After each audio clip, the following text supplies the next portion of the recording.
परम पूज्य गुरुदेव, परम वंदनीय माता जी के वात्सल्य में सानिध्य में बैठे होने का एहसास अंतर्मन में जागृत करते हुए वो समस्त संभावनाएं जो एक सच्चे शिष्य की होनी चाहिए हमारे अंतर्मन में जागृत हो रही हैं, पुष्पित पल्लवित हो रही हैं। एक मनुष्य के स्तर पर हम एक सच्चे शिष्य बनने की कगार पे हैं। हमारी उस दिशा की ओर जीवन का मार्ग प्रशस्त हो रहा है। हमारे अंतर्मन में श्रद्धा, हमारे अंतर्मन में भक्ति, हमारे अंतर्मन में समर्पण जागृत होता चला जा रहा है। इस स्वाध्याय का एक एक शब्द, इस स्वाध्याय का एक एक क्षण हमारे अंतर्मन में सच्चे शिष्य की पॉसिबिलिटी को एक्टिवेट करता चला जा रहा है, जागृत करता चला जा रहा है। वो समस्त स्वर्णिम संभावनाएं हमारे अंतर्मन में जागृत हो रही हैं। हम चेंज होते चले जा रहे हैं, हम ट्रांसफॉर्म होते चले जा रहे हैं, हम परिवर्तित होते चले जा रहे हैं। ऐसा मनोभाव अंतर्मन में दृढ़ करते हुए आइए आज के स्वाध्याय का क्रम शुरू करते हैं।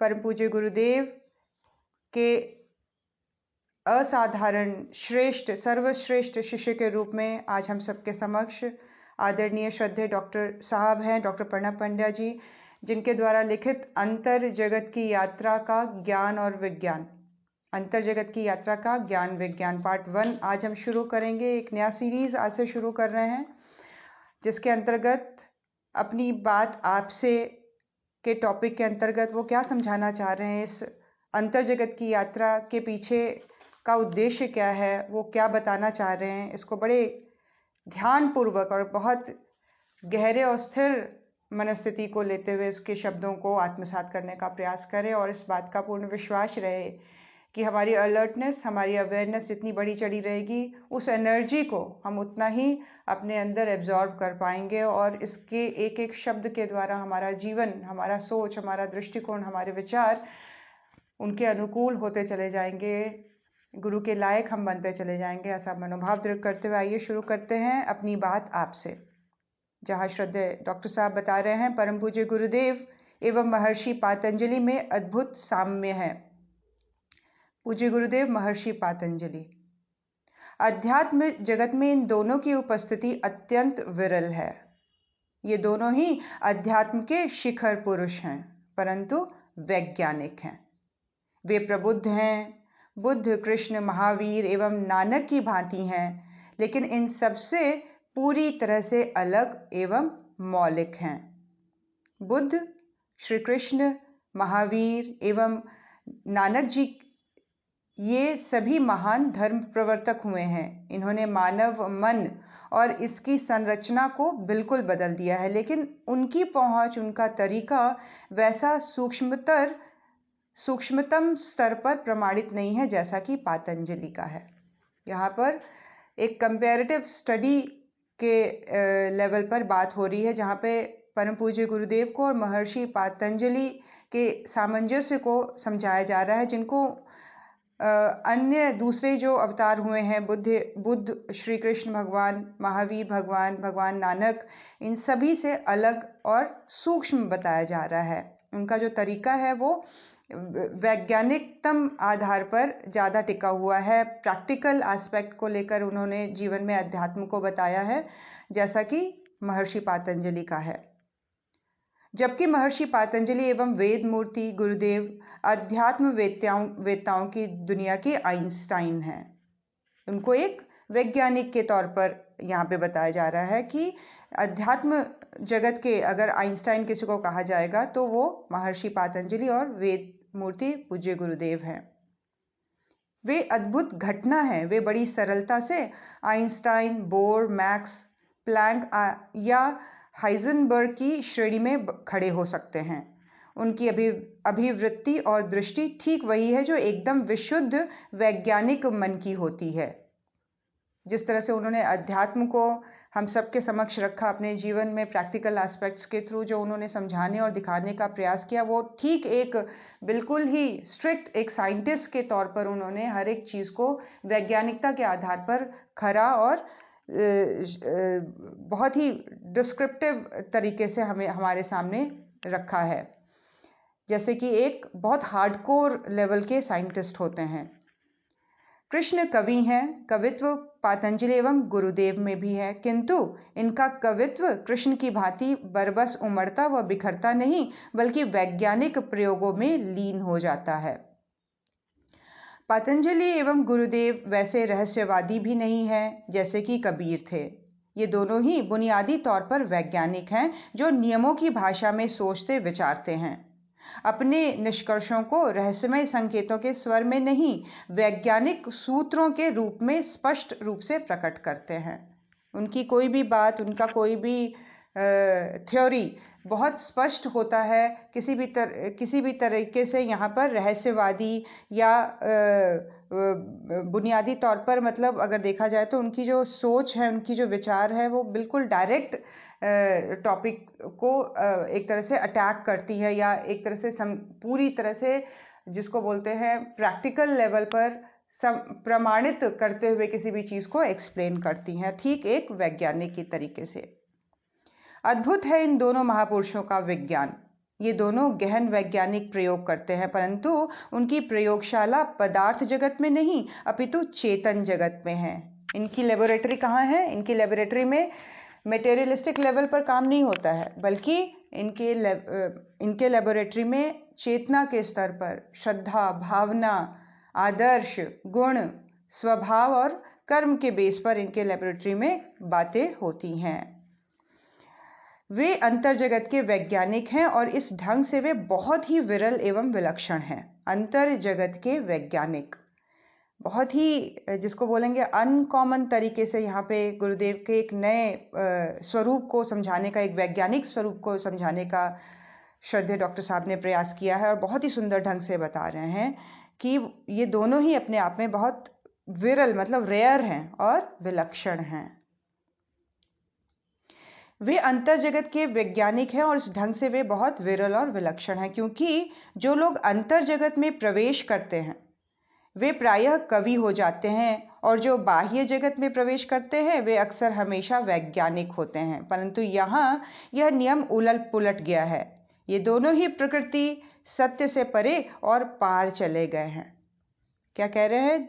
जिनको हम देखते हैं कि बहुत ही अंतर जगत की दुनिया में अगर कोई खो जाता है तो वो कवि बन जाता है, या तो वो मौन हो जाता है, लेकिन और जो बिल्कुल बुरी तरह से बाहरी दुनिया के नॉलेज में प्रवेश कर गया है वो एक सशक्त वैज्ञानिक के रूप में प्रतिष्ठित होता है, और हर एक चीज़ को बहुत ही प्रैक्टिकल लेवल पर, क्यों, कैसे, इस लेवल पर वो चीज़ों को जानने का प्रयास करता है, तो एक वैज्ञानिक के तौर पर उसकी दृष्टि होती है। लेकिन यहाँ पे जब हम पूज्य गुरुदेव को या महर्षि पातंजलि को देखते हैं तो ये दोनों के ही कॉम्बिनेशन के रूप में, जहाँ पे उनको अंतर जगत का पूर्ण और बाह्य जगत तो उनके हाथ का खेल है, तो मटेरियलिस्टिक वर्ल्ड पे तो वो उनके लिए कोई कन्फ्यूजन ही नहीं है, लेकिन जहाँ वो अंतर जगत की बात करते हैं, जहाँ वो चेतना की बात करते हैं, वहाँ पे भी वो दोनों ही कॉम्बिनेशन में बड़े ही, जिसको बोलेंगे सरफेस पे रहते हैं।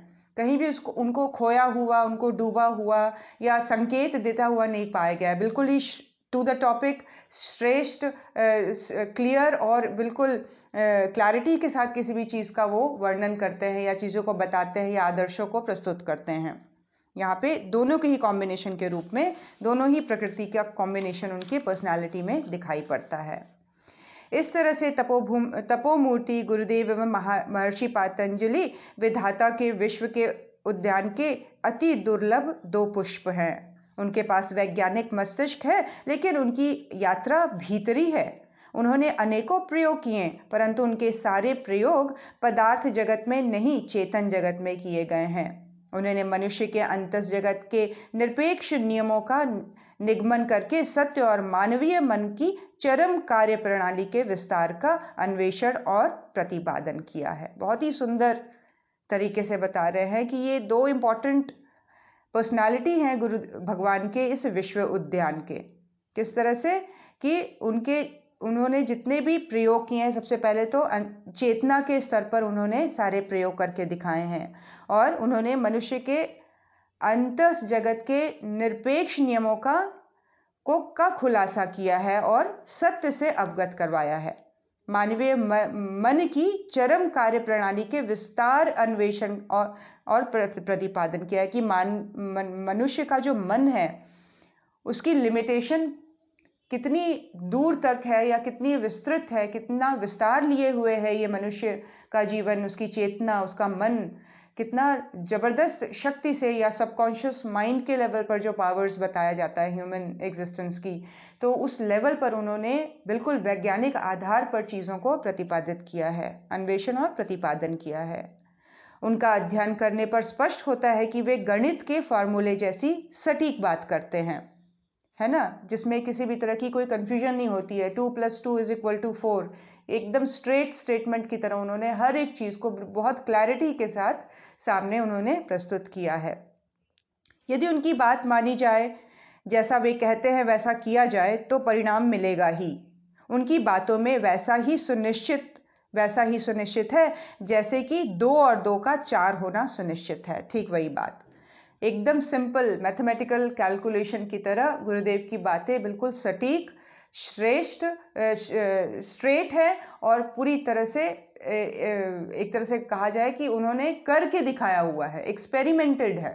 वो कहीं भी हवा में बात नहीं कर रहे हैं, वो कहीं भी किसी भी चीज़ को अज्यूम करके नहीं चल रहे हैं। उन्होंने जो किया है वो हम सबके सामने अपने जीवन के थ्रू प्रस्तुत किया है और बिल्कुल स्ट्रेट तरीके से उसके प्रतिपादन को हमारे समक्ष रखा है। इसके लिए किसी आस्था की ज़रूरत नहीं है। ऐसा क्यों कहा जा रहा है कि हमें विश्वास करने की ज़रूरत नहीं है? ठीक वैसे ही जैसे आपके सामने कोई टेबल पड़ा है, तो टेबल के होने पर आपको विश्वास करने की ज़रूरत नहीं है, वो एग्जिस्ट करता है, वो सामने है, वो दिख रहा है। जो चीज़ है उस पर विश्वास नहीं करना पड़ता है, ईश्वर है। इस लेवल पर गुरुदेव ने अपने जीवन को एक्सपेरिमेंट करके हम सब के सामने रखा है। किस तरह से आदर्शों के ऊपर, किस तरह से संयम के साथ जीवन जीने को, किस तरह से कमी में अपने आप को तपाने से क्या क्या आउटपुट आते हैं, क्या क्या प्रतिफल आते हैं, बिल्कुल स्ट्रेट सिंपल मैथमेटिकल फॉर्मूला के हिसाब से उन्होंने श्रद्धा, निष्ठा, समर्पण जैसे उच्च स्तरीय चेतनात्मक तत्वों को का एक तरह से प्रतिपादन करके हम सबके समक्ष रख दिया है। एक्सपेरिमेंट करके उसके रिजल्ट्स को दिखाकर, देखो मेरा जीवन बिल्कुल खुली किताब की तरह कहाँ से कहाँ तक की यात्रा उन्होंने अपनी हम सबके समक्ष रखा हुआ है। ये एक आध्यात्मिक प्रतिपादन है उनका जीवन, और वो पूरी स्ट्रेटली एक तरह से ब्लंटली बोलते हैं कि इस चीज़ों पर विश्वास करने की ज़रूरत नहीं है। एक बहुत स्ट्रेट और बहुत ही स्ट्रॉन्ग लाइन है ये कि आपको आस्था रखने की ज़रूरत नहीं है, बस करो और इसको जान लो। इसके करने पे उतरना पड़ेगा सही लेवल पर कि हम उस चीज़ को एक्सपेरिमेंट करके देखें अपनी लाइफ में और उस चीज़ को फिर एक्सपीरियंस करें। बस करो और जानो, प्रयोगों में डूबो और पाओ। यहाँ सब कुछ असंदिग्ध है, सुस्पष्ट है, किसी भी तरह से भ्रम एवं संदेश की कोई गुंजाइश नहीं। यह कुछ ऐसा है जिसे करके ही जाना जा सकता है। इसीलिए ये बार बार कहा जा सकता है कि महर्षि पातंजलि एवं परम पूज्य गुरुदेव अद्भुत है। महर्षि पातंजलि ने अपने सैकड़ों प्रयोग करके उनके निष्कर्षों को सूत्रबद्ध किया है। इन सूत्रों के सहारे जब कोई भी चाहे प्रयोग को दोहरा सकता है और उन्हीं निष्कर्षों को पुनः से पा सकता है। महर्षि पातंजलि के हर एक सूत्र के पीछे उनके खुद के एक्सपीरियंस, उनके खुद के एक्सपेरिमेंट्स इन्वॉल्व हैं और उन्होंने जो भी एक्सपीरियंस किया उसको सूत्रबद्ध तरीके से लोगों के लिए प्रेजेंट कर दिया है और उनके कहे अनुसार जो भी कोई उनके मार्ग पर चलता है ठीक वैसा ही रिजल्ट पाता है जो उन्होंने अपने जीवन में पाया। तो बिल्कुल मैथ्स की तरह कि 2 डिफरेंट नंबर्स को ज्वाइन करने पर ये रिजल्ट होगा। आप किसी भी एक पद्धति को लेकर किसी पर्टिकुलर मनस्थिति के साथ चलते हैं तो कॉम्बिनेशन एक तरह का रिजल्ट देगा ही देगा। इसको बिल्कुल सुस्पष्ट तरीके से दोनों ही दिग्गजों ने बताया है अध्यात्म के गहरे रहस्यों को। ये वही इसी तरह परम पूज्य गुरुदेव ने चेतना जगत में असंख्य प्रयोग किए और अपने निष्कर्षों को प्रकाशित प्रतिपादित किया। वे कहाँ तक रुके नहीं, बल्कि वे यहीं तक रुके नहीं, बल्कि इससे एक कदम और बढ़कर आगे ब्रह्मवर्चस्व शोध संस्थान का निर्माण किया। अध्यात्म के वैज्ञानिक प्रयोगों के लिए एक अद्भुत प्रयोगशाला बनाई। मानव चेतना के वैज्ञानिक अनुसंधान के लिए क्रियाविधि निर्देश की, है ना। उसी चीज़ को एक तरह से साकार रूप देने के लिए उन्होंने ब्रह्मवर्चस्व शोध संस्थान की स्थापना की, जिसमें आध्यात्मिक प्रयोगों को देखा और समझा जा सके साइंटिफिक ब्रेन के बेसिस पर। इस दृष्टि से ये दोनों ही बेजोड़ हैं। कौन? महर्षि पातंजलि और परम पूज्य गुरुदेव। उन जैसा होने की संभावना भी किसी में नहीं, क्योंकि वैज्ञानिक दृष्टिकोण रखना और आंतरिक जगत में प्रवेश करना करीब करीब असंभव संभावना है। ये कॉम्बिनेशन ही विरल है, रेयर है कॉम्बिनेशन, जहां हम वर्ल्डली लेवल पर तो बहुत कुछ जान गए हैं, मतलब ऑलमोस्ट सब कुछ जान गए हैं। एक वैज्ञानिक जो जानता है वो अपनी जानकारी को ही डाइजेस्ट नहीं कर पाता, जो मेटेरियलिस्टिक लेवल पर ही जानकारी को बर्दाश्त नहीं कर पाता उसका ब्रेन, और अहंकार के और दूसरे चीज़ों के उसमें चपेट में आकर वो अपने जीवन को उसी लिमिटेड दायरे तक रखता है। लेकिन गुरुदेव जहाँ पे उनको देखते हैं कि उनको पूरी वैज्ञानिक दृष्टिकोण के साथ उन्होंने आंतरिक जगत में भी प्रवेश किया और और उन दोनों ही क्षेत्रों में उन्होंने पराकाष्ठा को प्राप्त किया। एक्सट्रीम लेवल तक वो पहुंचे हैं, जो कि रेयर कॉम्बिनेशन के रूप में देखा जा सकता है। वे अपने प्रयोगों के बारे में, प्रयोगों से प्राप्त निष्कर्ष के बारे में एक गणितज्ञ, एक तर्कशास्त्रज्ञ, एक महावैज्ञानिक की भांति सत्यों को स्पष्ट करते हैं। लेकिन वे हैं कबीर और हेराक्लाइटस की भांति रहस्यदर्शी। किसी रहस्यदर्शी का वैज्ञानिक होना अति विरल है। रहस्यदर्शी तो कवि होता है, कबीर की तरह, नानक जी की तरह। दरअसल परम आनंद का, चरम ज्ञान का जो सत्य है, जो जगत है, वह इतना सुंदर, इतना भव्य है कि बरबस ही कविता उपज आती है। उस अवस्था की सुंदरता ऐसी है, उसका मंगल आशीष ऐसा है, उसका परम आनंद ऐसा है कि सहज ही चेतना लयबद्ध हो जाती है।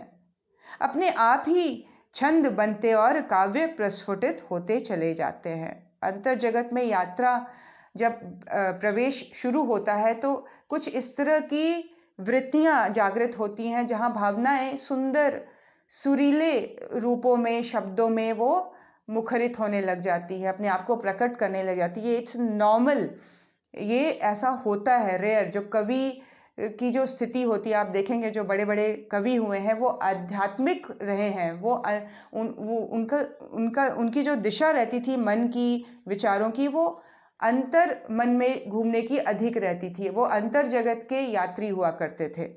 वो बहुत ज़्यादा लौकिकता में विश्वास नहीं करते थे, या बाहरी आडंबरों में उनका ज़्यादा इन्वॉल्वमेंट नहीं होती थी। तो गुरुदेव की पर्सनालिटी में हम इन दोनों ही चीज़ों को देखते हैं, लेकिन कहीं भी उनको भाव रूप से इस तरह से बहता हुआ नहीं देखते हैं, जहाँ उन्होंने कविताएं लिखी हों या उन्होंने कुछ इस तरह से अपनी फीलिंग को व्यक्त किया हो। एक बिल्कुल ही स्पष्ट और सुदृढ़ और बहुत ही स्ट्रेट एक साइंटिस्ट की तरीके से उन्होंने अपने भाव विचारों को, अपने जितने भी एक्सपीरियंसेस को सामने प्रकट किया है, लिखा है या सूत्रबद्ध किया है अपने आने वाली जनरेशन के लिए।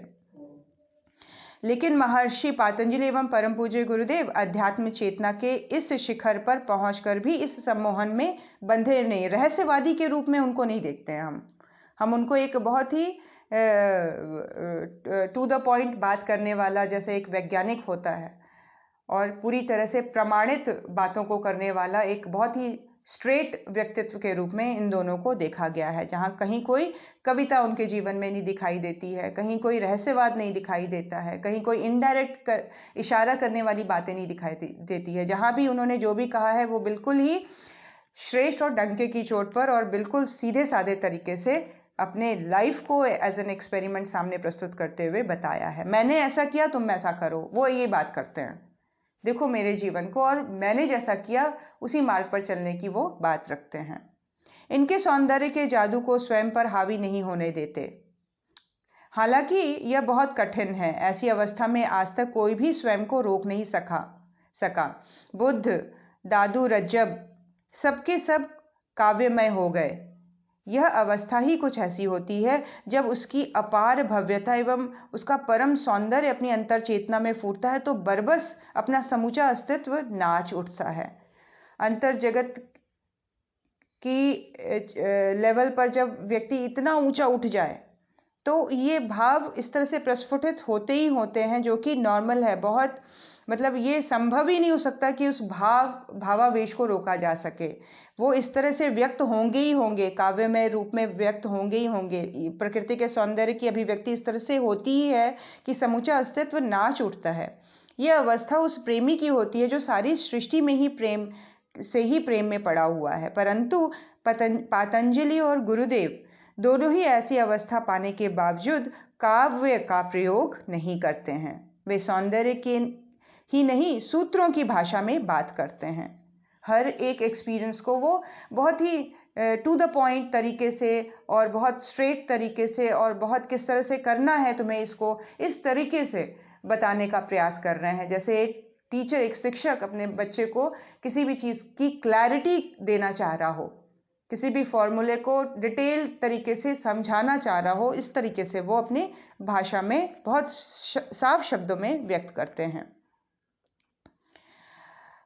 ऐसा कुछ भी नहीं कहने का प्रयास करते जिसे शब्दों में न कहा जा सके। उनके लोक कल्याण की गहरी भावना, मानव के प्रति अगाध प्रेम है, पर वे इसे काव्य में नहीं, क्रिया में व्यक्त करते हैं। वे साधना की, अनुशासन की नींव बताते हैं। यह नींव सबके लिए है। यदि कोई उस नींव पर चल पड़े तो शिखर पर निश्चित रूप से पहुंच जाएगा। जो अभी दिखता नहीं, सबसे परे है। उसके द्वारा कहा गया एक भी शब्द व्यर्थ नहीं है। अपनी अंतर यात्रा पर चलने के लिए उनके एक एक शब्द को समझने की कोशिश करनी होगी। यह अति कठिन है, क्योंकि उनकी शब्दावली तर्क की, विवेचना की है। हालांकि उनका संकेत प्रेम की ओर, मस्ती की ओर, परमात्मा की ओर तो है, पर उनकी शब्दावली उस व्यक्ति की है जो वैज्ञानिक प्रयोगों में संलग्न है। हालांकि उनकी प्रयोगशाला अंतर चेतना की है, अंतर अस्तित्व की है। बहुत सुंदर तरीके से गुरुदेव की लेखनी को यहाँ बताया जा रहा है, गुरुदेव के कार्य को, गुरुदेव की जीवन शैली को यहाँ पे बताने का प्रयास किया जा रहा है कि किस तरह से भावों की चरम शिखर पर होते हुए भी वो रहस्यवाद के तरीके से या काव्यमय होकर या अपने भावनाओं को इस तरह से उड़ेलते नहीं हैं। बहुत ही सिस्टमैटिक और बहुत ही फॉर्मूला ओरिएंटेड तरीके से, बहुत ही समझाने और बुझाने के तरीके से, आदर्शों को सेट करने के तरीके से, प्रैक्टिकल एस्पेक्ट्स को देखते हुए वो अपनी बातों को रखते हैं, ताकि इस चीज़ को लेकर सामने वाला चल पड़े, कैसे करना है, कैसे नहीं करना है, क्या क्या चीज़ें मेरे जीवन को आगे बढ़ाएंगी, क्या क्या चीज़ें मुझे बैक पुश देंगी। तो इस तरह की क्लैरिटी को बिल्कुल एक साइंटिफिक बेसिस पर, एग्जाम्पल के तौर पर अपने जीवन को बताते हुए अपनी बात को रखते हैं। अतः उनके सूत्र निष्कर्षों में इस अनुभूति के साथ निमग्न होना होगा कि यह परम काव्य का गणित है। यह विरोधाभास तो है, पर सूत्रों को तनिक भी नहीं छू सका है, क्योंकि ये महावैज्ञानिक अपने कथन में बड़ी ही तर्क संगत पृष्ठभूमि बनाए रखते हैं। वे विच्छेदन करते हैं, विश्लेषण करते हैं, पर उनका मकसद संश्लेषण है।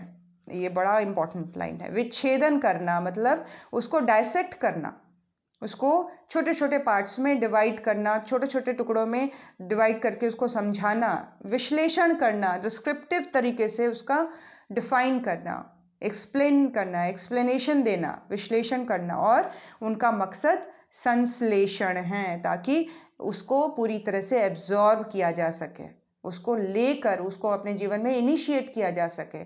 वो इस तरह से अपने सारे आदर्शों को, नियमों को, तौर तरीकों को समझाने का प्रयास करते हैं। दोनों की ही बात हो रही है, महर्षि पातंजलि, परम पूज्य गुरुदेव। वे केवल संश्लेषण के लिए विश्लेषण करते हैं, उनकी अनुभूति में डूबने के लिए ये हमेशा ध्यान रखना होगा कि वे हमें वैज्ञानिक मार्ग से परम सत्य तक पहुंचाना चाहते हैं। कहीं कोई अज्यूम करने की बात नहीं हो रही है, कहीं नहीं होने पर विश्वास करने की बात नहीं हो रही है, आस्था रखने की भी बात नहीं करते हैं। वो ये कहते हैं स्टडी करो, उसके ऊपर एक्सपेरिमेंट करो और उसको जान लो। ज्ञान, एक्सपेरिमेंट और एक्सपीरियंस, नॉलेज, एक्सपेरिमेंट, एक्सपीरियंस के बेसिस पर वो अपने बच्चों को उस लेवल तक आगे बढ़ा देना चाहते हैं जो परम सत्य को समझा और दिखा देने वाला हो। परम सत्य की जानकारी इस बेसिस पे पूरी तरह से हो सकती है, जहां हम ज्ञान के आधार पर, उनके दिए हुए मार्गदर्शन के आधार पर, उनकी बताई हुई बातों के आधार पर अपने जीवन को मोल्ड करना शुरू कर दें, अपने जीवन में एक्चुअल चेंजेस लाना शुरू कर दें, अपने थॉट प्रोसेस को उनके अकॉर्डिंग मोल्ड करना शुरू कर दें और देखें, एक्सपीरियंस करें चेंज को, एक्सपीरियंस करें फिर हमने अपने जीवन में आए परिवर्तन को, एक्सपीरियंस करें फिर उन दिव्य अनुभूतियों को जिसका पूरा पूरा डंका के साथ गुरुदेव हमें एक तरह से एक्सप्लेन कर रहे हैं या दावा कर रहे हैं उस बात को लेकर कि ऐसा होगा, तुम्हारे जीवन में ये परिवर्तन आएंगे। ऐसी चीजें एक्सपेरिमेंट के तौर पर गुरुदेव की बातों को लेकर चलने में हैं। उनका उद्देश्य, उनका लक्ष्य हृदय ही है। वे बुद्धि से बातें तो करते हैं, पर उनका उद्देश्य एवं उनका लक्ष्य हृदय है। वे हमें तर्क के द्वारा तर्क के पार ले जाना चाहते हैं। जैसे कहते हैं ना, जहर को जहर काटता है, या कहीं अगर सुई क्या कांटा गड़ गया हो तो उस कांटे को निकालने के लिए कांटा ही चाहिए या सुई जैसी नुकीली चीज ही चाहिए। तो ठीक वैसे ही गुरुदेव कह रहे हैं, गुरुदेव की बात बता रहे हैं कि गुरुदेव ने तर्क को लेकर चलने के लिए कहा है कि अपनी बुद्धि को परिष्कृत करते हुए, अपने ज्ञान के लेवल को का संवर्धन करते हुए, उसके लेवल को बढ़ाते हुए, तार्किक बुद्धि से, प्रायोगिक बुद्धि से चीजों को समझते चले जाना।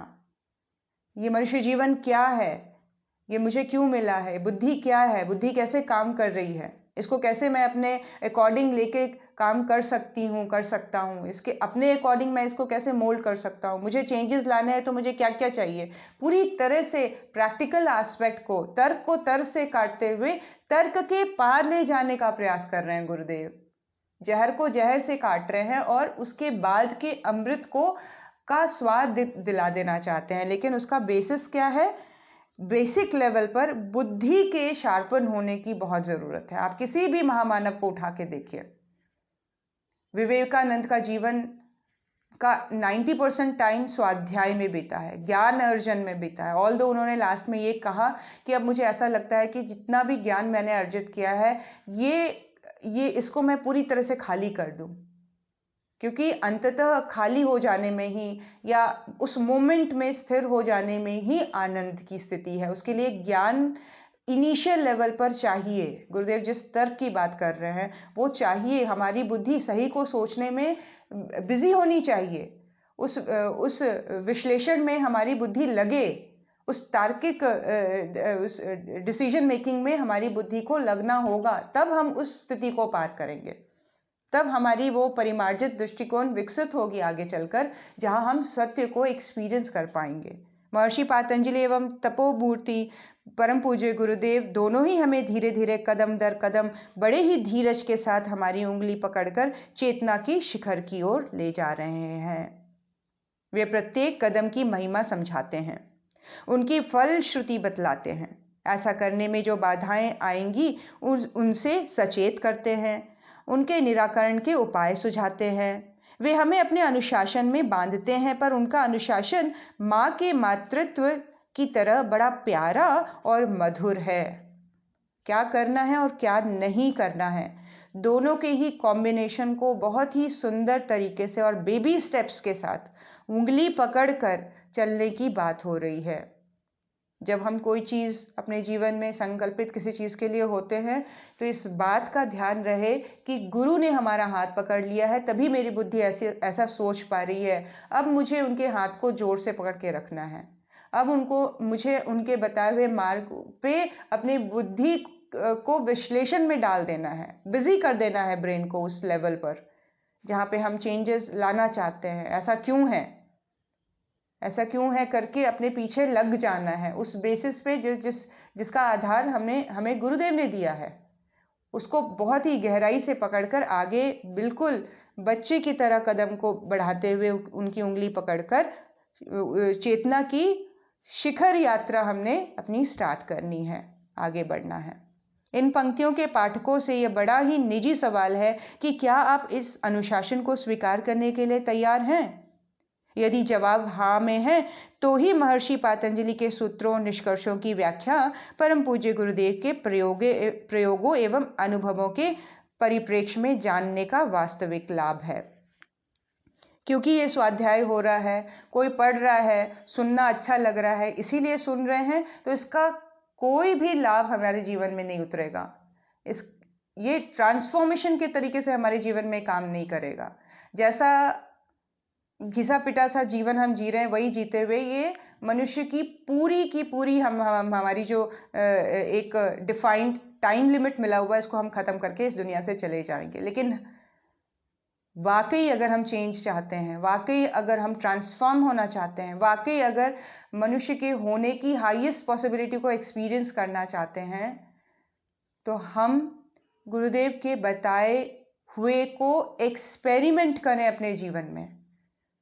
और इसके सुनने का लाभ तभी है अगर इस तरह का कुछ इंटेंशन मन में है। तो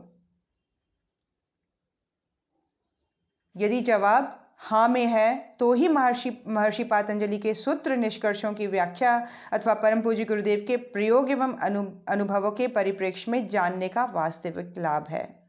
अंतर जगत के दिव्य लोक में प्रवेश के इच्छुक यात्रियों से इतनी अपेक्षा तो की ही जा सकती है। अंतर जगत की यात्रा का ज्ञान और विज्ञान में आप सभी का स्वागत है। इस सोच, इस समझ को अगर हम डेवलप कर सकें कि इतनी बड़ी शक्ति अगर गुरु रूप में हम सबके जीवन में आई है और उनके बताए हुए को आज तक अगर हम अनसुना करते आए हैं, तो आज अभी ये क्षण वो क्षण है जहां हम अपने आप से क्वेश्चन करें, do we really need change? क्या हम सबको परिवर्तन चाहिए? क्या हम सब उस चीज़ को अनुभव करना चाहते हैं जो इतनी बड़ी ईश्वरीय चेतना अपने जीवन में हम सबके सामने करके चली गई, और गई तो कहीं नहीं है, और सघन और सशक्त रूप से हम सबके बीच में स्थापित है। हम सबके हाथ पकड़ के चलने को उद्यत है, हम सबको खींच ले जाने को तत्पर है। आज वो समय है कि हम अपने आप से गंभीर रूप से बात करें और ये एनालाइज करें, ये एनालिसिस हमारे जीवन में बौद्धिक रूप से शुरू हो जाए कि हम कितना समय दें उस सोच को, जो सोच हमें हमारे गुरु के साथ जोड़ता चला जाए, हमें उनके उद्देश्य से जुड़ता चला जाए, हमारा ये कर्मयोग श्रेष्ठ और सधता चला जाए और सही मायने में हमारा जीवन श्रेष्ठ जीवन कहलाए। अंतर्जगत की यात्रा का ज्ञान विज्ञान का प्रथम समाधिपाद प्रवेश से पहले जाने अथ का अर्थ। अथ मतलब अभी। इसका क्या अर्थ है? अंतर्जगत की यात्रा में जाने में प्रवेश करने, एंट्री से पहले इसको समझना, इस वर्ड को समझना बहुत ज़रूरी है।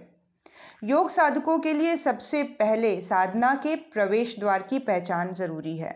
आप सबके लिए आज गुरुदेव ने शुरू कर दिया है अंतर्जगत की यात्रा का पहला चैप्टर, प्रवेश से पहले जाने अथ का अर्थ। अथ मतलब क्या?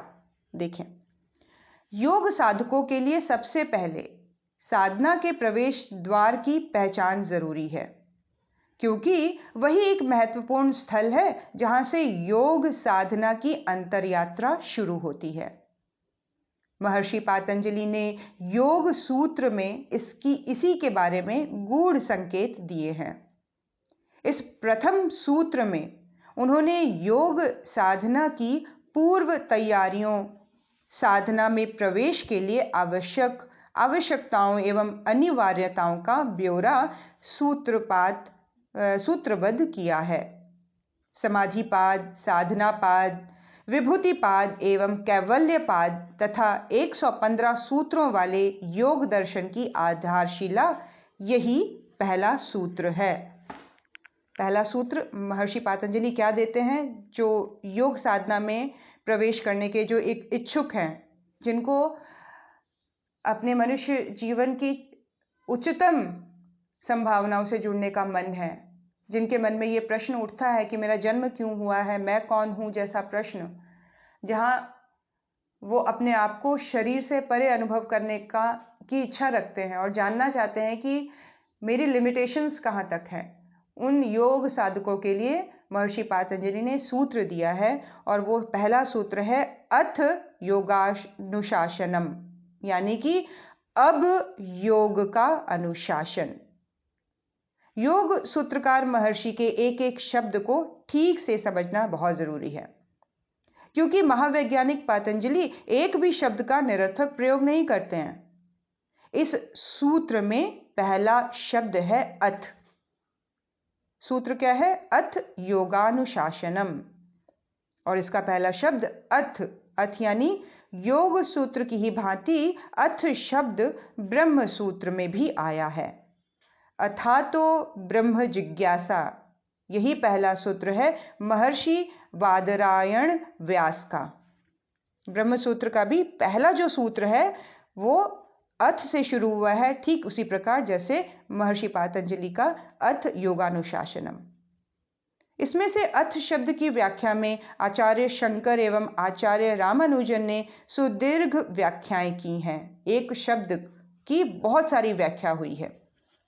अपनी भारी मत भिन्नता के बावजूद दोनों महाआचार्य अथ के महत्व के बारे में एक मत हैं।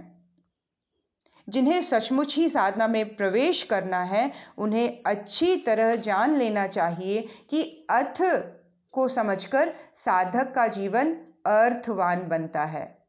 बिना अर्थ को समझे वह पूरी तरह से अर्थहीन रह जाता है। अपने जीवन की वैल्यू, अपने लाइफ के इम्पोर्टेंस को समझने के लिए अर्थ को जानना बहुत ज़रूरी है। यदि वो अर्थ को नहीं समझेगा तो वो पूरे लाइफ को वेस्ट कर सकता है और अपनी लाइफ के इम्पोर्टेंस को बढ़ा सकता है यदि वो इस शब्द अर्थ को पूरी तरह से समझ ले। अर्थ यानी कि अब साधक के जीवन में वह पुण्य क्षण है जब उसके हृदय में उठने वाली योग साधना के लिए सच्ची चाहत अपने चरम को छूने लगी है। उसकी अभीप्सा ही ज्वालाओं का तेज तीव्रतम हो गया है। उसकी पात्रता की परिपक्वता हर कसौटी पर खरी साबित हो चुकी है। उसका शिष्यत्व पूरी तरह से जाग उठा है। उसकी पुकार में वह तीव्रता और त्वरा आ गई है कि सद्गुरु उससे मिलने के लिए विकल बेचैन हो उठे हैं। ये वो मोमेंट है जहाँ पर कहा जा रहा है प्रेजेंट, वो क्षण जब वो इस चीज़ को पूरी तरह से रियलाइज कर ले, इस चीज़ को पूरी तरह से आत्मसात कर ले कि अब मुझे इसी क्षण से उस मार्ग में दौड़ जाना है जो मुझे मेरे गुरु से, जो मुझे मेरे जीवन के उद्देश्य से, जो मुझे मेरे ईश्वर से मिलाएगा। और इतनी प्रबल वो भावना होती है कि ईश्वर, गुरु अपने आप ही उससे मिलने के लिए विकल और बेचैन हो उठें। परम पूज्य गुरुदेव के जीवन में अर्थ का पुण्य क्षण 15 वर्ष की आयु में आया। वह पात्रता और पवित्रता की हर कसौटी पर पिछले जन्मों से ही खरे थे। श्री रामकृष्ण परमहंस, समर्थ स्वामी रामदास, संत कबीर के रूप में उन्होंने योग साधना के सत्य को पूरी तरह से जाना। अपने जीवन को इसी अनुभूतियों के रस में डुबोया था। फिर भी उन्हें इस बार भी अपनी पात्रता को सिद्ध करना पड़ा, जो उन्हीं की भाषा में पिसे को पिसा जाना था। क्या बता रहे हैं गुरुदेव कि 15 वर्ष की आयु में, जैसा हम सभी जानते हैं, वसंत पंचमी के दिन परम पूज्य गुरुदेव के कमरे में पूज्य दादा गुरुदेव का आना और किस तरह से उनके पिछले 3 जन्मों के दर्शन करवाने और इस जन्म के उद्देश्य से अवगत करवाना। तो गुरुदेव कह रहे हैं ऑल्दो चेतना के स्तर पर तो उनकी डॉक्टर साहब बता रहे हैं कि ऑल्दो चेतना के स्तर पर इन तीनों जन्मों में तो उन्होंने योग साधना की पराकाष्ठा को प्राप्त किया, लेकिन फिर भी इस जन्म में भी उन्होंने अपनी पात्रता को उनको सिद्ध करना पड़ा, जो कि गुरुदेव की भाषा में पिसे को पिसा जाना था। ऑलरेडी पिसे हुए चीज़ को फिर से दोबारा पिसा जाना। उनकी जागृत चेतना की पुकार इतनी तीव्र हो उठी कि उनके सद्गुरु हिमालय के गुहे क्षेत्र से भागे चले आए। उन्होंने इस सत्य को बताते हुए अपनी आत्मकथा हमारी वसीयत और विरासत में लिखा है, हमें गुरु के लिए भाग दौड़ नहीं करनी पड़ी, हमारे गुरुदेव तो स्वयं ही हम तक दौड़कर चले आए। यह है महर्षि पातंजलि के योग सूत्र के प्रथम शब्द को समझ लेने का चमत्कार। अथ के रहस्य को जान लेने की अनुभूति, उनके प्रयोग को सिद्ध कर लेने का सच। गुरुदेव ने जगह जगह पे अपने साहित्य में लिखा है, स्थान स्थान पर अपने प्रवचनों में कहा है कि हमारी मंशा अपने गुरु की जेब काटने की नहीं थी। हम तो उन्हें अपना शिष्यत्व समर्पित करना चाहते थे। हमारे अंदर तो एक ही ख्वाहिश थी, एक ही अरमान थी, सच्चा शिष्य बनने की। बस हम तो अपने गुरु के हो जाना चाहते थे। अपनी तो बस एक ही चाहत थी, बस एक ही नाता रहे, एक ही रिश्ता बचे, गुरु और शिष्य। वो क्षण अथ कहलाता है, वो क्षण अब कहलाता है, वो क्षण पुण्य क्षण कहलाता है। जीवन का वो सौभाग्य का क्षण, सौभाग्यपूर्ण क्षण, जहाँ समस्त मानवीय संभावनाएं एक झटके से जीवन में प्रवेश कर जाती हैं। जीवन यदि भ्रांतियों से उबर सका, यदि साधक आशा रहित हो सका, यदि देह के स्थान पर आत्मा की प्यास जग सकी, यदि वह हो सका जिसे पश्चिम के मेधा संपन्न दार्शनिक कीरकेगार्ड ने तीव्र व्यथा कहा है, यदि सारे सपने विलीन हो सके, नींद भली प्रकार टूट चुकी, और यदि ऐसा क्षण आ गया तो पातंजलि कहते हैं अब योग का अनुशासन। केवल अब तुम योग के विज्ञान को, योग के अनुशासन को समझ सकते हो। वो क्षण जहाँ हम वर्ल्डली लेवल पर अपने आप को डिटैच पाते हैं, हमारी रिक्वायरमेंट्स खत्म हो चुकी है, हमारी इच्छाएं कंप्लीट हो चुकी हैं, पूर्ण सेटिस्फाइड फील कर रहे हैं, पूरी तरह से कंप्लीट सेटिस्फैक्शन का भाव है अंदर में। इच्छा समर्पण की है, इच्छा श्रद्धा और निष्ठा की पराकाष्ठा को अनुभव करने की है, इच्छा सिर्फ अपने उच्च स्तरीय चेतना से एकाकार होने की है। जब ऐसी जागृति अंतर्मन में हो जाए तो पातंजलि कहते हैं अब तुम्हें योग का अनुशासन समझने का अब समय आ गया, अब वो क्षण आ गया, अब वो एक नई स्टार्ट यहाँ से शुरू होती है। ये प्रवेश द्वार, एंट्रेंस गेट कहा गया है योग साधकों का। ये क्षण आना चाहिए। मन में बहुत सारी इच्छाएं हैं, अतृप्ति भरी हुई है जीवन में। गुरु के सामने बैठने से सिर्फ भिखमंगों की तरह अपनी इच्छा की पूर्ति की प्रार्थना निकलती है मुंह से। किसी और की प्रॉब्लम, राष्ट्र की प्रॉब्लम, समाज की प्रॉब्लम, देश की प्रॉब्लम कुछ नहीं नजर आता।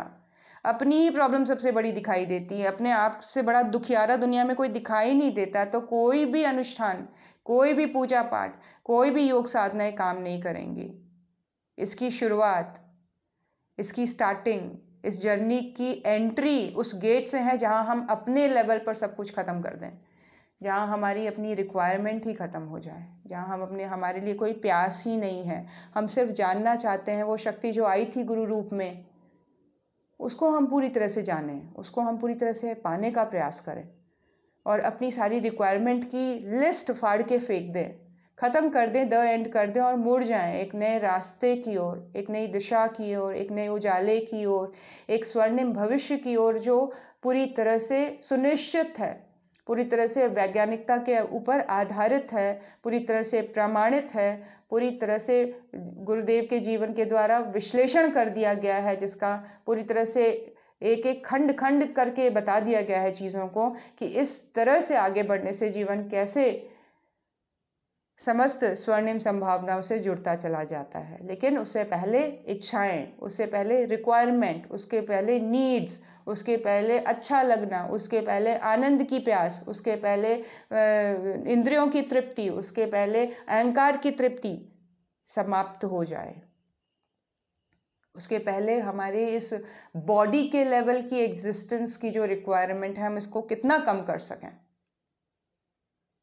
मटेरियलिस्टिक लेवल पे तो ज़्यादा रिक्वायरमेंट है ही नहीं। इस बॉडी को कपड़ा चाहिए, उसको जो बेसिक लेवल पे घर चाहिए, खाना चाहिए और कुछ आसपास में लोग चाहिए, उससे ज़्यादा रिक्वायरमेंट नहीं है। लेकिन इसकी पूर्ति के लिए हमारे 80 साल भी कम पड़ते हैं। अतृप्ति बनी ही रहती है 80 साल में भी। पोते की शादी हो जाए ऐसी भी बुद्धि लेके लोग बैठे रहते हैं। पोते का शादी होगी तो बच्चा देख के जाऊं, अतृप्ति, मोह, अहंकार, माया, रिक्वायरमेंट,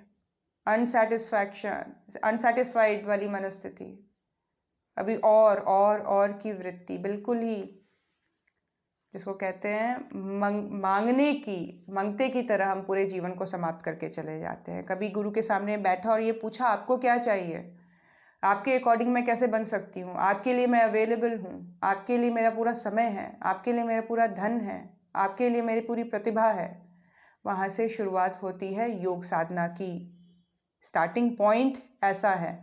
गुरुदेव के जीवन की शुरुआत 15 वर्ष की आयु में ये स्थिति आ गई जहाँ उनकी चेतना ने अपने गुरु को बाध्य कर दिया हिमालय से उनके कमरे आगरा तक आने के लिए।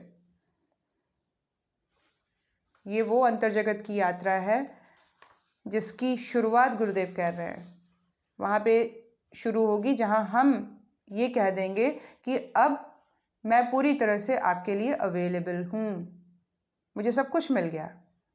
बच्चे अपने आप पढ़ लेंगे, अपने आप कर लेंगे भविष्य का निर्माण, अपने आप हो जाएगी। उनको स्कूल की पढ़ाई का फीस, उनको अच्छा खाना, उनको अच्छे संस्कार देने की मैं पूरी जिम्मेदारी कर रही हूँ। अब मुझे बच्चे के लेवल पे कुछ नहीं चाहिए, परिवार के लेवल पे और कुछ नहीं चाहिए, सब कुछ आराम से हो रहा है। अब जो मेरी शक्ति है, अब जो मेरी क्षमता है वो आपके कार्य की ओर लगे। अब मैं आपके लिए अवेलेबल हूँ, मैं आपके काम के लायक बनना चाहती हूँ। इस जीवन को मुझे पूर्णता देनी है, इस जीवन में एक कंप्लीटनेस की फीलिंग को लेके जाना है, एक हैप्पीनेस को जाना है। इस शरीर को जब अग्नि दिया जाएगा तो किसी एक कोने में खड़े होकर मैं अपने आप को देख रही होंगी और उस समय मुझे 100% सेटिस्फेक्शन चाहिए अपनी लाइफ से कि ये बॉडी को समाप्त होते हुए आज मैं देख रही हूँ और मैं आई एम कम्प्लीटली हैप्पी। कहीं कोई गिला शिकवा, शिकायत, खिन्नता, दुख, परेशानी, इच्छाएं, वासनाएं कहीं कुछ नहीं है, कोई मोह नहीं। अपने आप में कंप्लीटनेस की फीलिंग और आपका गुरु आपके साथ आपको अगली जर्नी के लिए लेके जाएगा। तो उसकी तैयारी अभी से और आज से उस योग, उस अंतर्जगत की यात्रा की बात हो रही है जहां हम चेतना के स्तर पर अपनी एग्जिस्टेंस को फील करने की इच्छा को जागृत कर दें, आकांक्षा को जागृत कर दें। आइए गुरु सत्ता के चरणों में नमन करें और वाकई सही मायने में उनके बच्चे होने की जर्नी की शुरुआत हो। ऐसी बुद्धि, ऐसे दृष्टिकोण का, ऐसे माइंडसेट का जागरण हमारे अंतर चेतना में गुरु शक्ति करे। वंदनीय माता जी, अगर हमें कुछ देना चाहती हैं आप तो ऐसी बुद्धि दो, ऐसी इच्छा दो, भेद से परे हो जाए बुद्धि, कुछ चाहने की इच्छा से परे हो जाए, आपको देखे, आपको पाना चाहे, आपको जानना चाहे। बस इस दिशा की ओर अब हम सभी अग्रसर होना चाहते हैं। ऐसी प्रार्थना गुरु सत्ता के चरणों में शत शत नमन। ओम नमोऽस्त्वनन्ताय सहस्रमूर्तये सहस्रपादाक्षिशिरोरुबाहवे पुरुषाय शाश्वते सहस्रकोटियुगधारिणे नमः। सहस्रकोटियुगधारिणे नमः। ओम श्री गुरुदेवाय नमः। माता भगवते नमः। दादा गुरुदेवाय नमः। परम पूज्य गुरुदेव, परम वंदनीय माता जी, हम सबके समक्ष और प्रकाश रूप में परिवर्तित तो हम हमारे हृदय चेतना में पूरी तरह से विलीन हो गए। हृदय आकाश में गुरु का प्रकाश जो हमें अवेयर रखेगा, जो हमें अलर्ट रखेगा, जो हमारे कर्म को श्रेष्ठ बनाता चला जाएगा, हमारे विचारणाओं को दिव्यता प्रदान करता चला जाएगा। जहाँ हम नॉन रिएक्टिविटी को एक प्रैक्टिस करेंगे, जहाँ हम अहंकार को ज़्यादा सपोर्ट नहीं देंगे, जहाँ ईगो के लिए स्पेस कम होती चली जाएगी, जहाँ हम अपने आप को वॉचफुल तरीके से देख पाएंगे। हम क्या खा रहे हैं, हम क्या देख रहे हैं, हम क्या सोच रहे हैं, हम कैसे सो रहे हैं, हम कैसे बैठ रहे हैं, कैसे उठ रहे हैं, सारी चीज़ों का ध्यान, कैसे बात कर रहे हैं, कैसे हमारा व्यवहार है, क्या करना चाहिए, समय का कैसा ध्यान रख रहे हैं, धन की कैसे हम उपयोग कर रहे हैं, किस तरह से हमने हर एक चीज़ को प्लान करके चलना है। इस सब चीज़ों की जागृति इस गुरु के प्रकाश से हमारे जीवन में बढ़ती चली जाए, ऐसा मनोभाव दृढ़ करते हुए आइए हर एक भारतीय, हर एक विश्व के समस्त नागरिकों के लिए अंधकार से प्रकाश की ओर, अज्ञान से ज्ञान की ओर और मृत्यु से अमृत की ओर ले जाने की प्रचंड प्रार्थना उच्च स्वर में मेरे साथ साथ दोहराएं। ओम असतो मा सद्गमय तमसो मा ज्योतिर्गमय मृत्योर्मा अमृतं गमय। ओम शांति शांति शांति। सर्वारिष्टसु शांतिर्भवतु। दोनों हाथों को रगड़ें मस्तक पर, हृदय स्थान पर, समस्त शरीर पर लगाएं। अपने स्थूल सूक्ष्म कारण को पूरी तरह से चार्ज अप करें, पूरी तरह से जागृत चैतन्य कर दें। आइए परम श्रद्धेय पिताजी, परम वंदनीय जीजी माँ के यश, कीर्ति, उनकी प्रतिष्ठा को समस्त ब्रह्मांड में, तीनों लोकों में, दसों दिशाओं में प्रसारित करने का भाव करते हुए और सभी के उज्जवल भविष्य की प्रार्थना करते हुए गायत्री महामंत्र से आहुति, सभी लोग स्वस्थ हों ऐसी प्रार्थना करते हुए महामृत्युंजय मंत्र से आहुति देंगे। शांति पाठ के बाद सभी एग्जिट कर सकते हैं। सभी को प्रणाम, जय गुरुदेव। आज नीरू घर पे अवेलेबल नहीं है।